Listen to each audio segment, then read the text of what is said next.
Are we recording? We are. So. Oh, well, hopefully that wasn't recorded. We won't. Yeah, no, that's included. Welcome to Little Oak Weekly, everyone. Little Oak Weekly. We're back. We probably just could have recorded that last 15 minutes. No, we couldn't have recorded that. Definitely couldn't have. That was a non-recording 15-minute conversation. 15 minutes. Here we are, basically 1 month in. We're recording this on, what is it, January 30th? Right at the end Something like of that. the month, End of the month. Mm-hmm. We've had another interest rate decrease. Yep, Lots to talk about points. that on that today. And interesting start to the market too. I'm actually just opening up Paragon while we I thought I had it open and didn't have it open, but sales wise, we've been tracking. Yeah, there it is. So we're actually tracking behind January last year. Huh. Which does not emit warm fuzzy feelings. Yeah, that's. So right now, 20 of 22 working days, 728 transactions in this January. Yeah. Last year we had 819. December we were at 988. So we are down month over month and down From even December. year over year. Wow. Yeah, it's very interesting. And of course, everyone's asking, well, why? Why would that be? I have my own theory, which, who knows? Maybe it's not a good theory, but I think we are bound by our own Canadian political situation right now. I do not think that we are experiencing anything as a result of U.S. politics or threatened tariffs or anything like that. I think that is the fear-mongering media, and if it supports a particular party's narrative, they like to use it. I think that everything we're dealing with, or most everything we're dealing with domestically, is a result of our own economy and the state of the economy and our own political circumstances, in that we are frozen without any real leader or leadership. And we are we have the threat of tariffs or the threat of changes with our number one trading partner. And we don't have a leader or a party to navigate any of this for us right now. Right. It's terrible. It's not good. And I think that there's a percentage of our population who would otherwise be transacting. You think this is actually stopping them? Yeah, I believe it's causing people to hesitate. And it's just this, we're going to wait and see what happens mentality. So that's not to say that you lose those transactions. It's possible that those transactions just get delayed until later in the year. You think on both the buying and selling side? Or Well, I think, because at the end of the day, uncertainty is in most people's brains, they're uncomfortable with it. Right. They want to know, what can I expect? What's happening? And so, just case in point, one example, we've got a scenario where, last year, the government puts into the budget, now the CRA is going to capture now 66% instead of 50% of the gain over 250. Mm-hmm. Well, just that one issue in its own right now is a disaster. Right. And so what you literally have lawyers now suing the CRA. You got people starting class actions. You got the CRA doubling down saying we have the right to do this. And then you got people going, on both sides of the argument, making their case. And what does that mean? Well, it means that we've got real human beings in Canada who have real life circumstances with real sales, and they're stuck in the middle of this. And that, that uncertainty can delay or stop transactions. And that's just one example. We've got a multitude of other scenarios that need addressing, whether you want to talk about, border security or getting new trade deals done with the U.S. I mean, all of this Trump tariff talk stuff is because a leader in another country is looking at their circumstances going, we need to make change. We need better deals, which there's nothing wrong with. A person is allowed to do that. But if you're a trading partner of that country, we need a leader at the helm who can engage and figure things out. What we don't need is political posturing and empty threats. We're going to be, and so we're stuck right now without. And I'm not making an argument. I think everybody knows where I stand politically, but I'm not even arguing that only one person could fix this. Mm-hmm. There's more than one way around everything. But we need somebody with a mandate to be able to lead us through this. Mm-hmm. And that's just a life reality. No matter, if you don't have a leader in times of trial, that's bad. Yeah. And we need that right now, and we're strapped. So I think this is trickling down into the psyche of the Canadian people. And I think that we're seeing the effects of it in the number of transactions. I think we've got people waiting who otherwise, if we had a clear path forward, if we said that this is what's happening with all of these major issues and away we go, you could agree or disagree with some of those ideas. It doesn't matter. The bottom line is you can see the path. You know what it is. The uncertainty is wiped away. In uncertainty, people hesitate. And right now, I think people are hesitating. Do you think some of that hesitation is coming from people just on the wait and see side because we've seen so many drops in the interest rate? They're just waiting to see like how low can it go before I actually do something? Well, no. I mean, the interest rate drops, as we've now learned in the last, we've been in an interest rate drop cycle now for a year or whatever it is. And, I think when we started going into it, if you go back to at the beginning of the rate drop cycle, we were all very excited. And that was actually it was about a year ago. It was the end of 23 going into 24 that we were anticipating. I can't remember the exact timing, but we were anticipating rates to really start going down.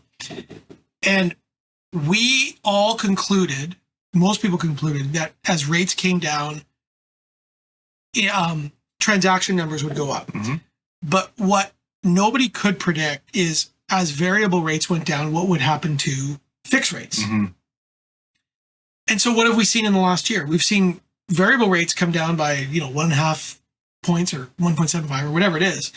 But amidst that, fixed rates had remained largely unchanged. They moved a bit, but they've basically dug in to the point now where a person can get a variable rate lower than what they can get a fixed rate at in some cases. So the variable rate sector of the market only impacts a certain percentage of the market. To really free up transactions, we need fixed rates to drop. And, why or how fixed rates will drop will be largely impacted by the bond market, which is largely impacted by the strength of the Canadian economy. And so, there are theories out there. There's diverging theories, actually. There's theories that say, well, there's opinions that rates might go up because, if we get into a trade war and, tariffs drive up the cost of things, this is an inflationary conversation. And if inflation goes back up, rates need to go back up to curb inflation. Phil Soper actually gave a fantastic interpretation of this on his Instagram channel. Is it his or was it Royal Pages? Is it on his? I think it was Phil. Okay. Maybe you can get it on both. He does it on all of them on both. Yeah. So they need a new mic. Still fighting throat cancer here, as you can tell. I got notes for. If anyone's noticed as I watch these things, I lose my voice every day. God knows why. So Phil gave a great interpretation. And so the diverging theories on what could happen is there's one school of thought that says rates are going to go up because of what I just said. Other school of thought is no, rates will come down because tariffs are a negative draw on the economy. And if you drag your economy down, then the only way to stimulate the economy is to drop rates. Phil and myself, two semi-like-minded individuals, maybe not on everything, but like-minded on a lot of things, are in the latter group. I think, let's just say we do get into a trade war. That's a negative thing for our economy. We're already in a recession, whether our politicians want to admit it or not. Some are, some aren't. And we need to stimulate the economy. Our GDP growth, like when you remove government spending from GDP numbers, our growth, like we're now tracking at less than 1% year over year. Like these are recessionary numbers by a mile. And so we need the economy to be stimulated. And the only way you do that is you can do it a few different ways, but one of the ways is to lower the cost of lending and, of course, encourage and incentivize business growth, which can and should involve cutting taxes, among other things. But again, we're frozen politically. We don't have anybody leading right now. And we certainly don't have any decisions being made because nobody can make decisions. And we're not going to get that until we get an election. So from a realtor perspective, agent perspective, then, how are you having that conversation with buyers who are, in my head, I think of it as a buyer seeing rates consistently coming down. A lot of people won't understand the fixed versus variable thing and why is fixed not moving, whatever. But what are you saying to a buyer? I would have thought that there's a number of buyers out there that are on the fence because they keep seeing these drops. Maybe we should just wait a little bit more. maybe we should wait a little bit more.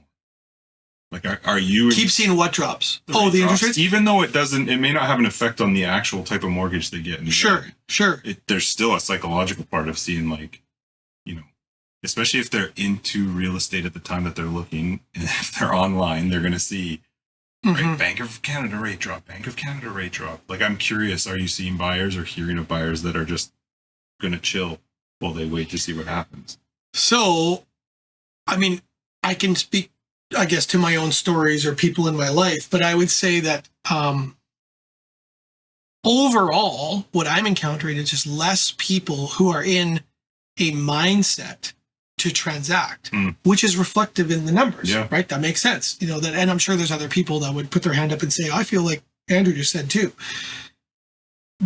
And I think what you're getting at is, well, why is that?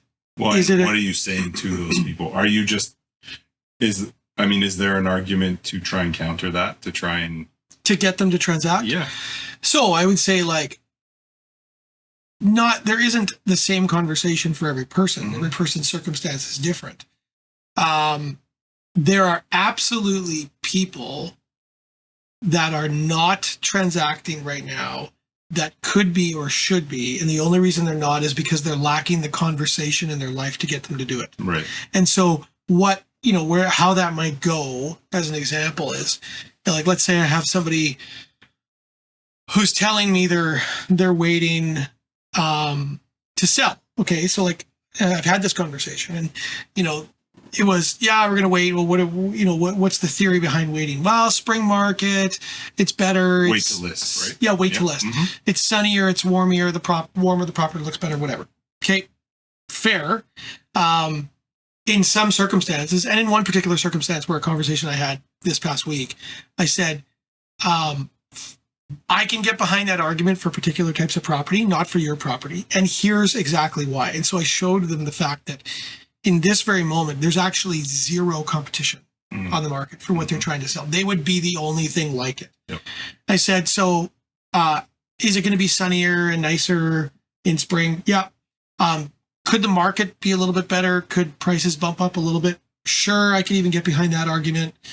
But I can tell you what else is going to happen is there's going to be a lot of competition, because I do believe inventory is going to pile up. We're going to have more inventory than we have now. So would we rather go when there's more competition, slightly warmer conditions, or go right now when we know we're the only good looking option on the block? And so we decided to go, and that listing is not on the market yet. It's coming in the next week. And I think that's the right decision in that circumstance. Will those people be buyers? Let's assume that they are. No. Let's assume that buyer, that one is not a buyer. Okay. But if they were, so then that just, there's another layer to the conversation then, because we're saying, well, we're selling, great, but now we got to buy, and maybe inventory's low and we don't have anything to choose from. And so I've had another conversation with a different individual about that same thing. And then the thought process. Many of those conversations, though, centered or even remotely centered around rates. Like, do you find rates are coming into the conversation? No, see, that's it. And I mean, maybe some of my conversations, I'm sure some of my conversations are not as rate sensitive. Sure. Like, I do know from talking to some of the younger agents out there who are working with a lot of younger buyers, it is a rate sensitive world. Yep. I'm not in a lot of those conversations right now. I would say that the people I'm engaged with, and this is maybe proof of what I said earlier, like, it's not about rates. They're frozen just because the world has them frozen because of the debacle that we're in. And they're just kind of going like, well, I'm unsure. I'm not sure what to do. And, what if this happens? What if that happens? There's a bunch of just fear in their brain. Most of it is just garbage that's just been filled up by watching too much news. Yeah, way too much social media, too much flipping. So, but I do think there is definitely a segment of the market that is rate sensitive. It's 100% first time. Yeah. But not 100%. A lot of first time buyers or younger buyers.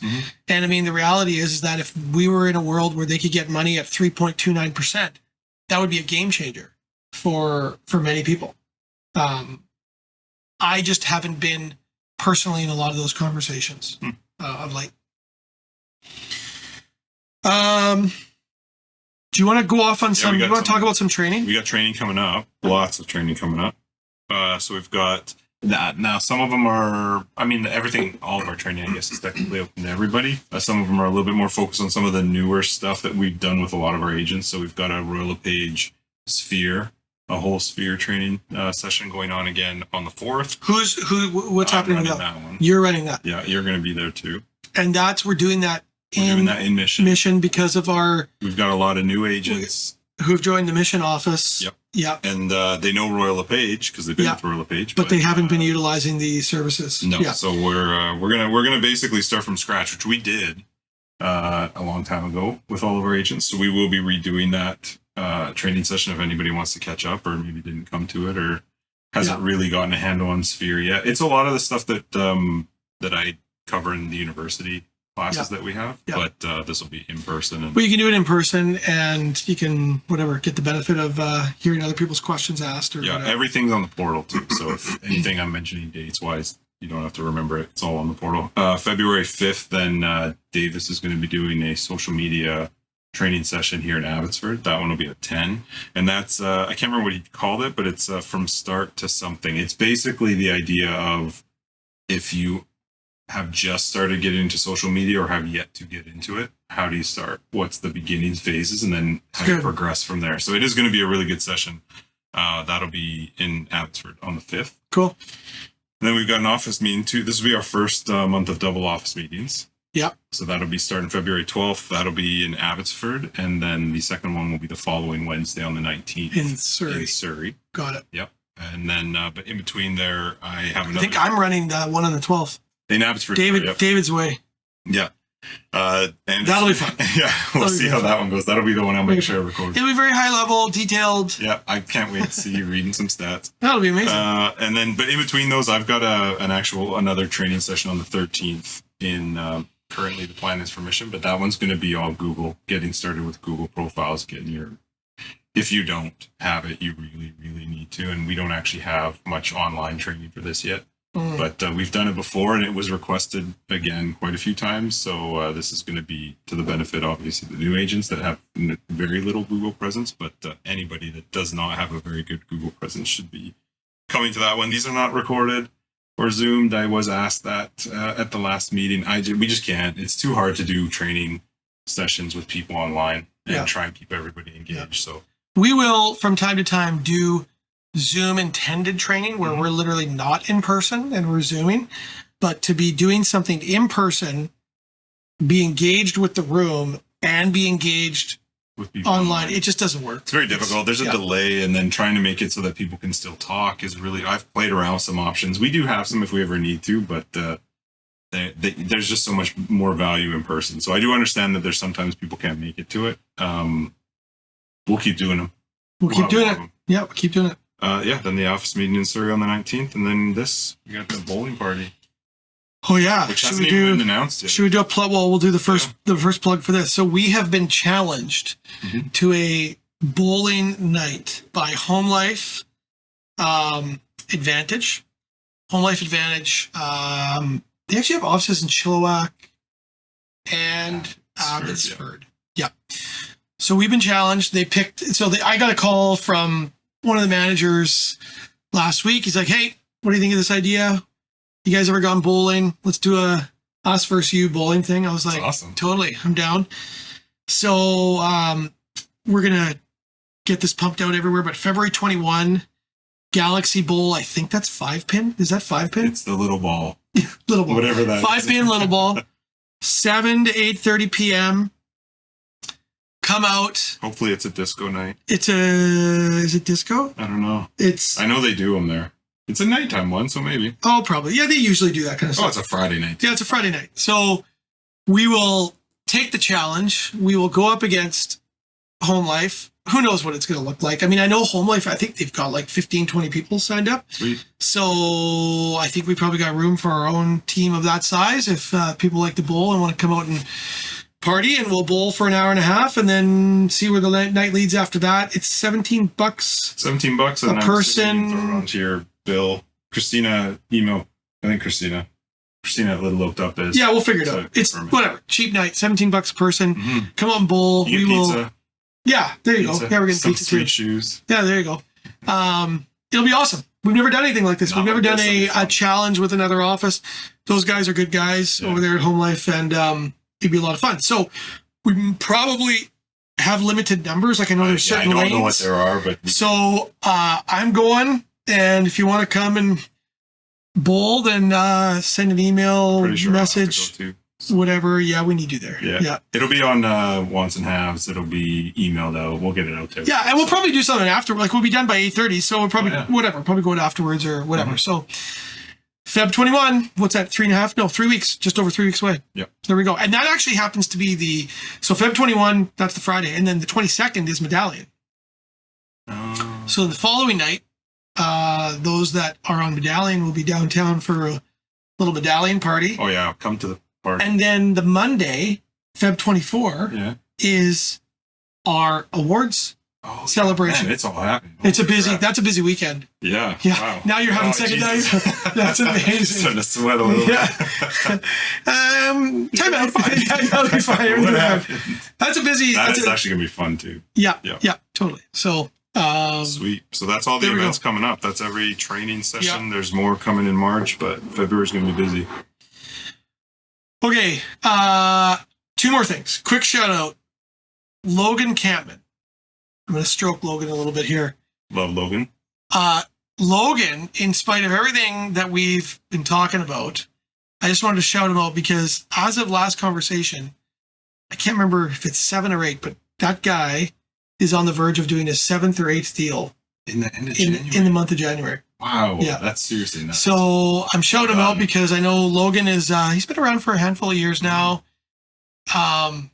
Last year was a grind as it was for Yeah. everyone. I know last year was a frustrating year for him with many others. And so he's working his ass off. He's got the systems in place. He's doing well and he's had a good start to the year. So Yeah, good for him. just wanted to share that news. And if you see Logan, then maybe whatever, take him out for coffee, ask him what he's doing. Yeah, that's great. So way to go, Logan. One more quick story. Yeah. Just in a strategy or best practice story. So this is a story that just occurred that was shared with me that I thought I'd share with the group. And it's applicable to a lot of people because I know that I've been in this situation before. So an agent gets a phone call from a client, like someone that knows them, and says, hey, I'm calling you because a friend of mine or someone I know in the complex, I think this was a townhouse, could be condo, townhouse, whatever. They got some life circumstances going on. They need to move. They need to get an evaluation, and who knows what it is. Maybe it's like a impending divorce, or maybe there's something sad going on. But I told them you're amazing, and they're just not quite ready to meet a realtor. But they asked me if I would reach out to you and get a sense of value, right? So this is like we've all, if you've been at it a while, we've all been in this type of conversation, and sometimes, like I know that I've been in that, and sometimes you're going like, "What's going on here? This is fishy." But then other times, like it's just like. The reality is like, who knows what's going on in that person's life? They trust this person who knows you. This person has said to them, like, call this person, but they're just not quite ready. Yep. So what was done, which I thought was really, really good in this circumstance that I just became aware of, was the agent goes, well, how can I help? What do you need? They're like, well, I know it's a tough question, but like they kind of need to know what they're dealing with. And it's like, but you can't go look at the place yet. You can't meet him. You can't go look at the place yet for whatever reason. Okay. Well, the agent goes, you know what I can do, which would probably be quite helpful for everybody involved here. Their place sounds like it's probably kind of similar to yours, right? Yeah. Like it's not that different. Yeah, it's similar. We got this, they got that, but it's similar. Great. Why don't I come see you? Because I haven't seen you in like a year or 2 years. Sit down. We have a coffee. I'll give you an evaluation on your home. Mm-hmm. And if I break that down for you and do an eval for you, then you're going to be in a much better position to go have a conversation with them. And then when you have a conversation with them, you can take my shit with you and you can talk like I talked. And now I haven't told them a value on a property that I'm unfamiliar with, but I've given you a value on your property that I'm very familiar with. And you're smart enough to be able to interpret that. And if they like what you say, or they like how I had this conversation with you, then maybe they'll feel comfortable enough to reach out to me. Smart. Pretty brilliant, right? Well, guess how that went? 2 listings. No, because that would have been but awesome. the listing's happening. Yeah. So the visit happened, Yeah. the eval happened, the meeting, the connection was made, and then a week later, the person calls the agent up like, "Hey, I need your help, and I know you don't know who I am, but I know who you are," and the listing is happening. Wow. And so it was like, it's beautiful. So first of all, fantastic reason to go see a past client. Sure. Delivering value all the way, and you know that guy, whoever that was that called you your original client, is going to call you 100% after that. 100%. That's crazy. 100%. So you're delivering value, and you're also equipping your client Mm-hmm. to be a raving fan Yeah. for you, right? And in this particular scenario, it worked like a charm. Dang, that's smart. So there's a little best practice, whatever, analysis. We've all been there. Everybody's been there. I've been in that conversation. How do you switch that around if we're not talking condos? Where it's a house? Like, how do you deal with that? So if it's a house, it's trickier, but it's also less likely conversation with a house. Because what happens in these complexes, condos or townhomes, people live in closer quarters. They've got very similar units. So that is a very realistic scenario in that situation. Very rarely are you going to get somebody on, Blue Jay Lane who has a neighbor on Blue Jay Lane and go, "Yeah, I'm not comfortable talking to the agent." I mean, could it happen? Yes. It's just less likely. But even if it was a house, Mm-hmm. I would still do the same thing. I would say, "Hey, I don't know your neighbor's house. I know your home. You're probably smart enough that you can kind of probably redact and figure some things out if there's some differences, and it's better than nothing. Mm-hmm. So why don't I just give you an eval?" It is a really great way to connect with your own client. 100%. Really smart. 100%. Hmm. Totally. Clever. I like it.